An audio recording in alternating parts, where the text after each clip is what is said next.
iyo ubuzima bwawe budafise communion n'Imana, amasolution utorera ibibazo vyawe, hari igihe hari amasolution uza gusanga atandukanye n'iciyumviro c'Imana. Rero ugomba kumenya ngo ubucuti bwawe n'Imana, ubusabane bwawe n'Imana, muri ivyo bihe ugenda uracamwo, kugira iyo habitude, kuba ufise igitondo cawe, kuba ufise umugoroba wawe, kuba ufise umwanya wawe ukonsakra kw'Imana, Imana izoza yubahisha uwo mwanya wawe, iyo ukuganirizemwo.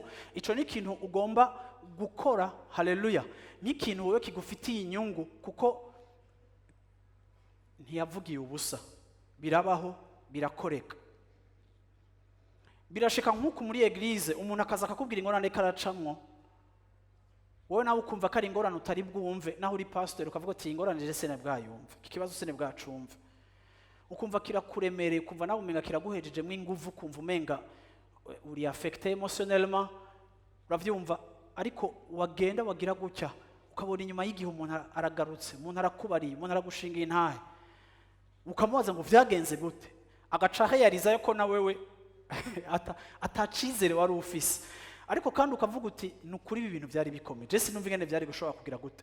Ako wagira gutyo kumva ngo Imana yabikoze uko ikoresha abantu. Rimwe na rimwe Imana igakoresha n'inzira wowe udashobora kwibaza, igakoresha n'abantu tukibaza ko yokoresheje, kubera ko abantu b'Imana ibi si ibintu byanditswe gusa muri Bibiliya, ariko ni relation iri réelle kandi ifise efficacité. Nico gituma ndagusunikira no munsi muri kino gitondo no kukwibutsa kukubwira ngo naho woba wumva urengewe ugeze ahantu, ndaje kubwira ngo hariho Imana dushobora guhamagara gakora ikintu gishasha, gahindura situation yawe, muri ico kintu cyose kikumanura kigucinyiza, uhora akakugirira neza. Haleluya.